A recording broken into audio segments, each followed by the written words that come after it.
सूक्ष्म आहे. आशा आहे की तुम्ही चांगले काम करत आहात. जसे आपण समजून घेतले आहे की लिथोस्फिअरमध्ये बरेच बदल होतात, जसे की कवच तयार होण्यास कारणीभूत ठरणाऱ्या अत्यंत संथ हालचाली,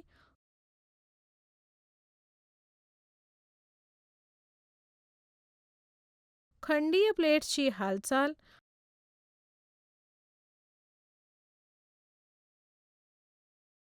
आणि ज्वालामुखी आणि भूकंपाचा अचानक नाट्यमय उद्रेक. आता इयत्ता 9वीच्या टॉपिक लिथोस्फिअर स्पेशल स्टडी सोशल स्टडीजमधील नैसर्गिक आणि मानवनिर्मित कृतींमुळे लिथोस्फिअरमध्ये बरेच बदल होत राहू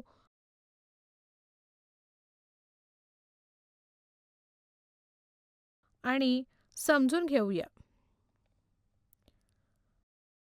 लर्निंग आउटकम तुम्ही समजू शकाल. हवा आणि पाणी पृथ्वीच्या पृष्ठभागाचे कसे रूपांतर करतात. पाण्याचे काम, हिमनद्यांचे कार्य,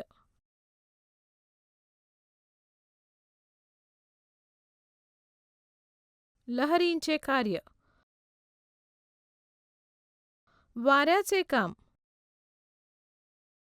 वनस्पती आणि मानवाची क्रिया.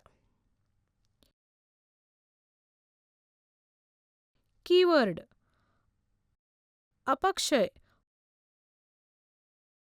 पृथ्वीच्या पृष्ठभागावरील खडक आणि खनिजांचे विघटन किंवा विरघळणे. डेल्टा. डेल्टा हा त्रिकोणासारखा आकाराचा खालचा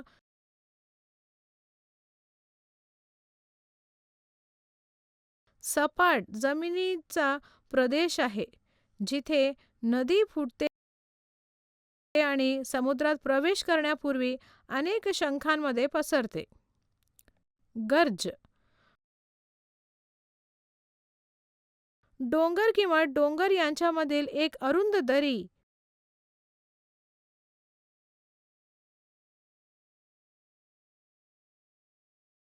सामान्यतः खडकाळ खडकाळ भिंती आणि त्यातून वाहणारा प्रवाह.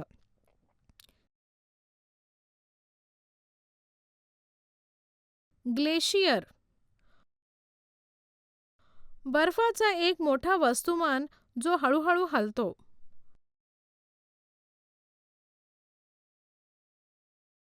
क्षरण. लाटा, पाऊस किंवा वाऱ्यामुळे माती, दगड इतर हळूहळू खराब होऊन काढून टाकल्याची वस्तुस्थिती.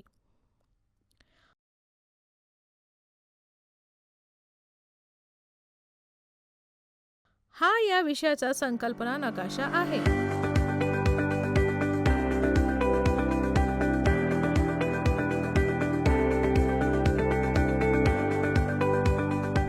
हवा आणि पाणी पृथ्वीच्या पृष्ठभागाचे रूपांतर कसे करतात. पृथ्वीच्या आवरणातून येणाऱ्या वितळलेल्या पदार्थांपासून खडकांची निर्मिती झाली.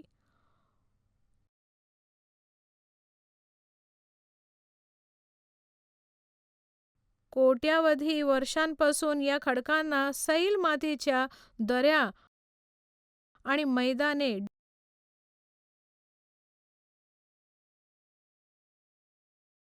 डोंगर पठारांमध्ये कापलेल्या नद्यांच्या खोऱ्या इत्यादींचा आकार आला आहे.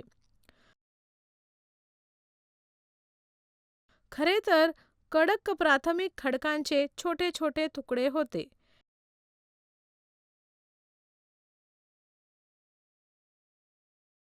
हे छोटे तुकडे मूळ खडकांपासून कापून खाली इतर ठिकाणी नेऊन तेथे जमा केले जातात.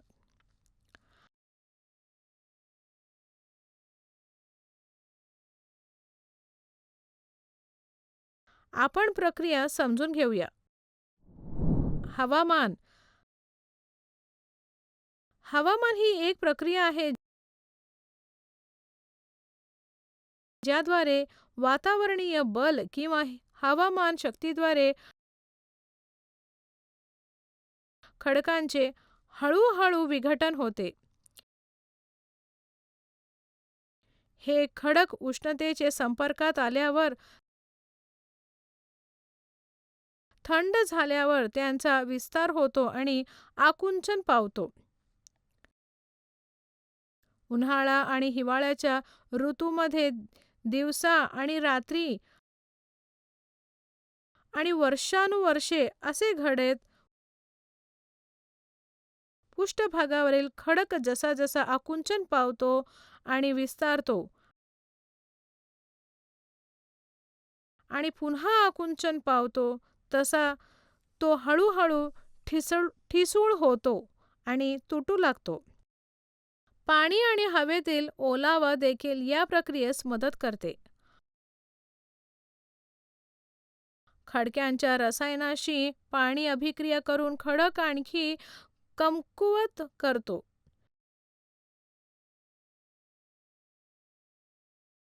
ज्या प्रक्रियेद्वारे खडक कमकुवत होतात आणि तुटतात, तशा या प्रक्रियेला अपक्षय असं म्हणतात.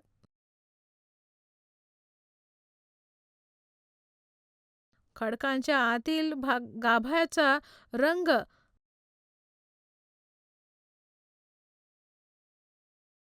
बाह्य थरांपेक्षा वेगळा असतो.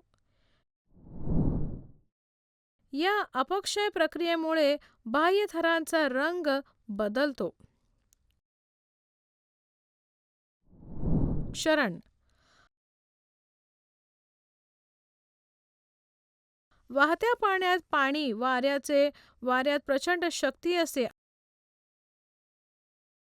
आणि ते हळूहळू उंच ठिकाणाचे खडक आणि मातीचे आवरण कापून टाकू शकतात. पाऊस, नदी, वाहणारे भूजल, समुद्राच्या लाटा, हिमनद्या अशा अनेक प्रकारे पाणी कार्य करते.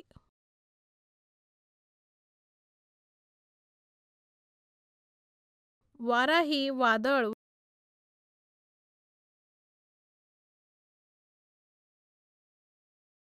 वारे, स्थिर वारे असे अनेक रूपे धारण करते.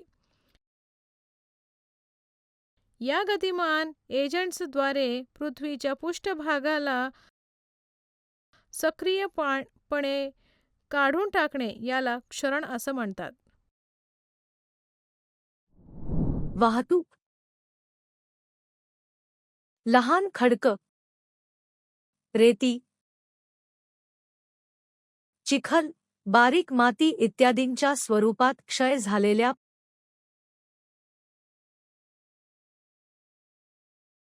पदार्थांना वाहतूक म्हणतात.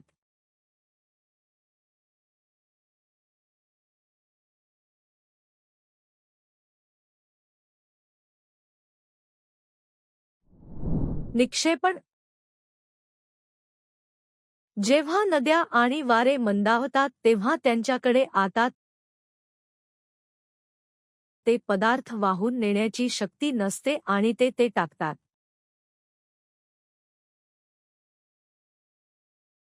हे टाकलेले कचरा मैदाने आणि नदीचे खोरे तयार करण्यास मदत करतात.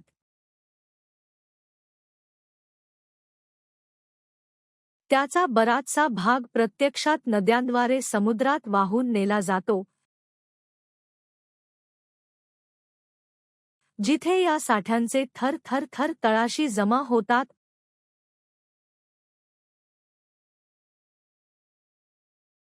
आणि कालांतराने ते गाळाच्या खडकांमध्ये रूपांतरित होतात.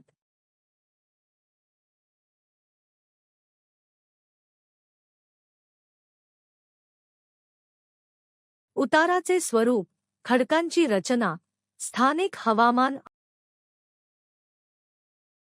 आणि मानवांच्या हस्तक्षेपानुसार या प्रक्रियेचे चारही पैलू जगाच्या वेगवेगळ्या भागात वेगवेगळ्या वेगाने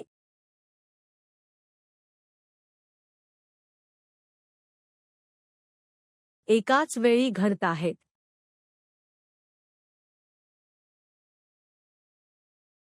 पाण्याचे काम. नदीचे काम तिच्या उगमापासून उंच पर्वतांमध्ये सुरू होते.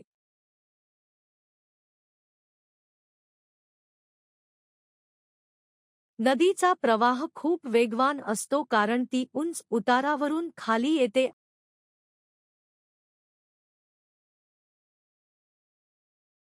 आणि ती डोंगराला उभ्या काटण्यात मोठी शक्ती वापरते.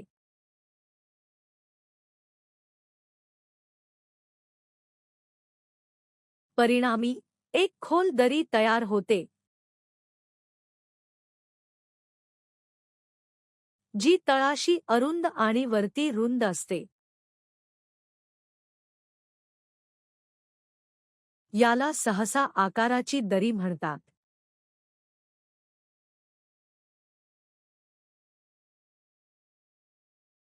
या अवस्थेत पाण्यामध्ये इतकी शक्ती असते की ते खूप जड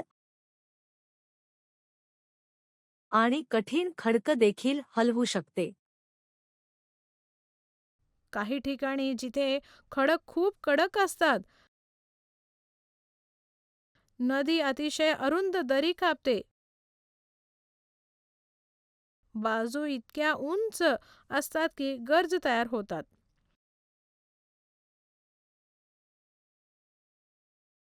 उदाहरणार्थ, गोदावरील आंध्र प्रदेशातील बायझन गर्ज, काश्मीरमधील सिंधू खोरे.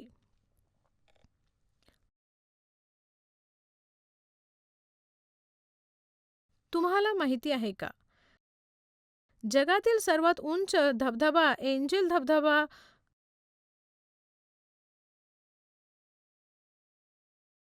व्हेनेझुएला चुरून नदीवर त्यांची उंची 979 मीटर आहे.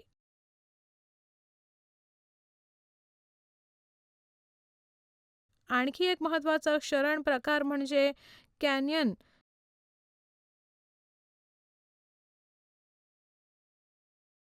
एक दरी तीव्र बाजूंच्या उताराने वैशिष्ट्यीकृत आहे आणि दरी इतकी खोल असू शकते.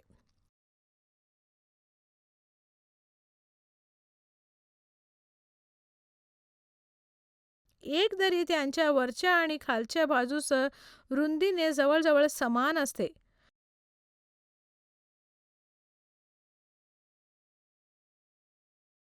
याउलट दरी खालच्या भागांपेक्षा वरच्या बाजूला रुंद असते. नदी मैदानात शिरताच उतार सौम्य होते आणि नदीही मंदावते.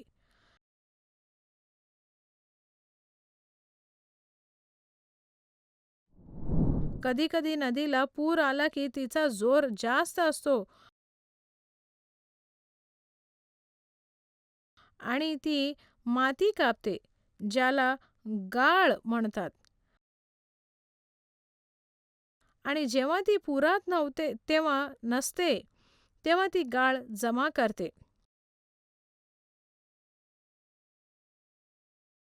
अशा प्रकारे प्रत्येक पुरांच्या वेळी गाळाचा एक थर जमा होतो आणि हळूहळू सुपीक पुराचे मैदान तयार होते.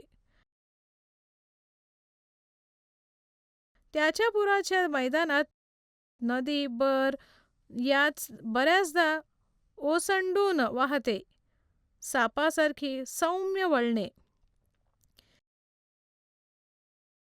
जेव्हा एखादी नदी समुद्रात पोहोचते तेव्हा अद्याप न पडलेला बारीक पदार्थ तिच्या तोंडावर जमा होऊन डेल्टा तयार होतो.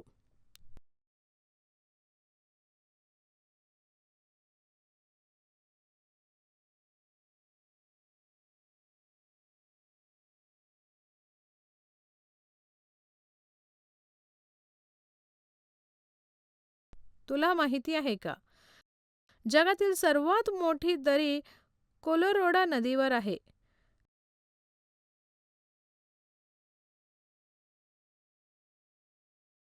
ग्रँड कॅन्यन ची लांबी 466 किलोमीटर आहे.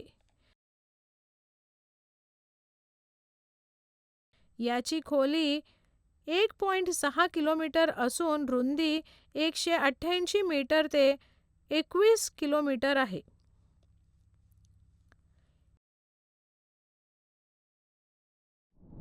हिमनद्यांचे कार्य.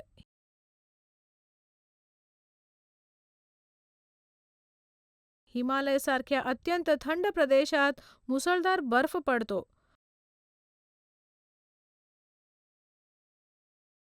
पावसाऐवजी बर्फवृष्टी होते. जसा जसा तो जमा होतो तसा तसा तो उबदार प्रदेशात पोहोचेपर्यंत हळूहळू खाली वाहतो.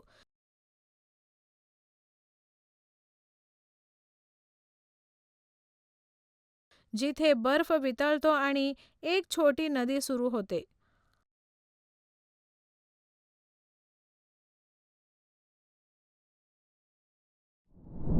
अशा प्रकारे हिमालयातील गंगोत्री ग्लेशियर पासून गंगा नदीची निर्मिती होते.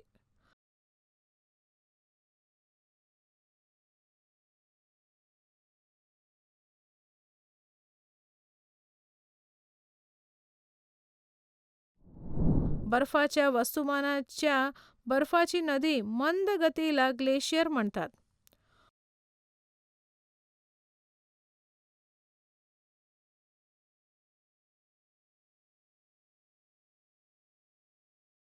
मुळात गुरुत्वाकर्षणाने बळामुळे हिमनद्या हलतात.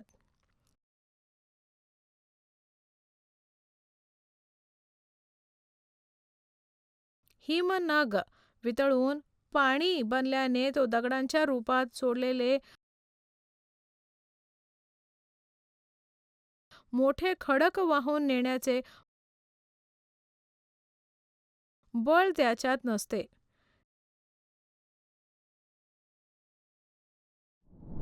ग्लेशियरच्या पलंगावर छोटे कण आणि दगड शिल्लक राहतात.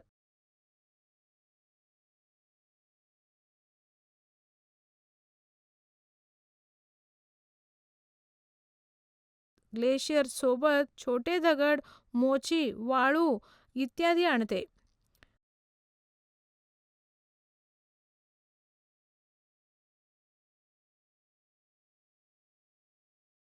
हा सर्व कचरा टिल्ट्स म्हणून ओळखला जातो.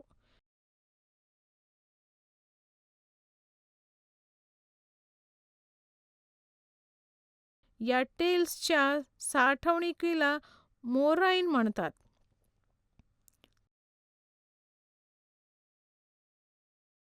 तुला माहिती आहे का, जगातील सर्वात मोठा डेल्टा सुंदरबन आहे.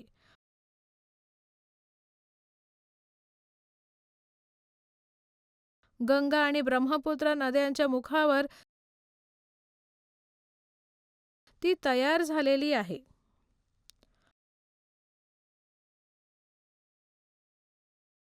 लाटांचे कार्य. समुद्रांच्या लाटांमुळे होणारी धूळपणी साचण्यामुळे किनारपट्टीच्या भूकंपांना जन्म मिळतो.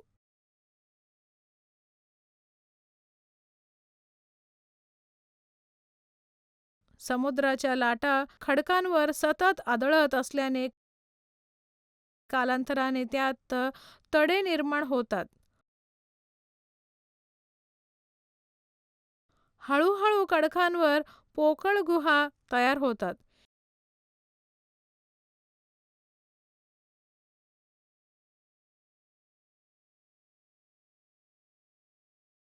ही पोकळी जशी जशी मोठी होते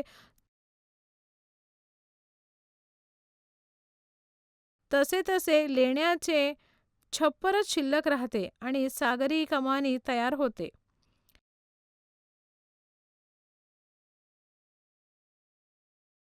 शिवाय दरड कोसळल्याने छप्पर तुटते आणि फक्त भिंती शिल्लक राहतात.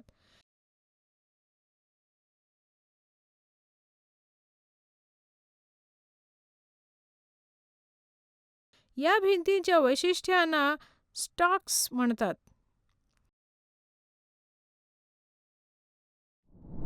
समुद्राच्या पाण्यापासून जवळजवळ उभ्या उभ्या असलेल्या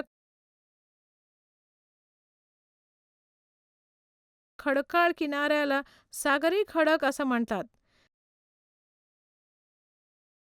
जेव्हा समुद्राच्या खडकांना पुढे हवामान मिळते तेव्हा ते खडकाळ केप आणि खाडी तयार करतात.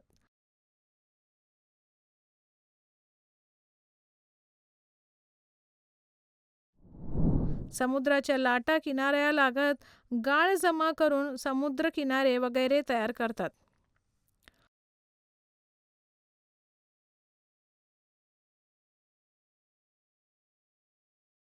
वाऱ्याचे काम. उष्ण वाळवंटात वारा हा प्रमुख घटक आहे.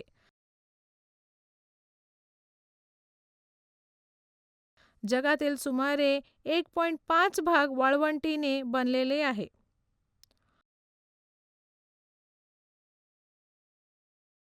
वाळूचे ढिगारे.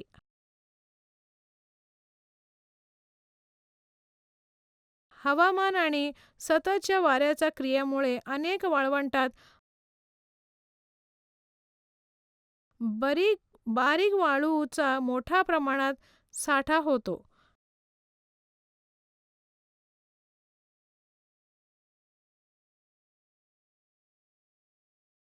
हे वाळूचे ढिगारे तयार करतात.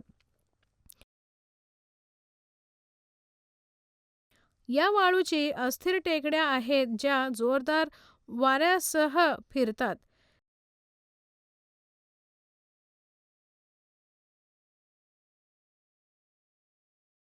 ते हलताना आणि स्थिरावताना अनेक आकार तयार करतात.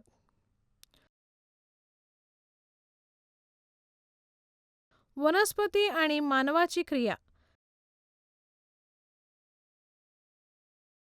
जीवसृष्टीचा लिथोस्फिअरवरही परिणाम होतो.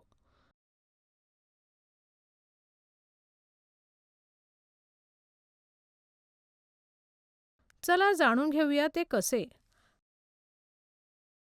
झाडे, वनस्पती आणि गवत खडकांच्या बारीक दरारांमध्ये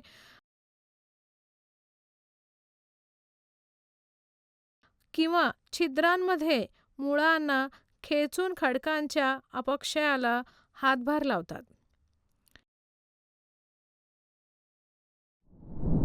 ते खडकांमध्ये पाणी आणि ओलावा प्रवेश करण्यास सक्षम करतात, ज्यामुळे हवामान सक्षम होते. दुसरीकडे जमिनीवरील वनस्पती किंवा गवताचे आवरण वारा किंवा पाण्याद्वारे मातीची सहज विल्हेवाट किंवा वाहतूक रोखते.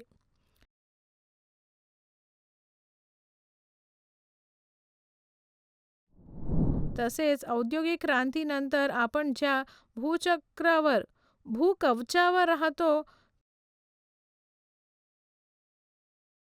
त्यात बदल घडवून आणण्यात मानवाचा मोठा वाटा आहे.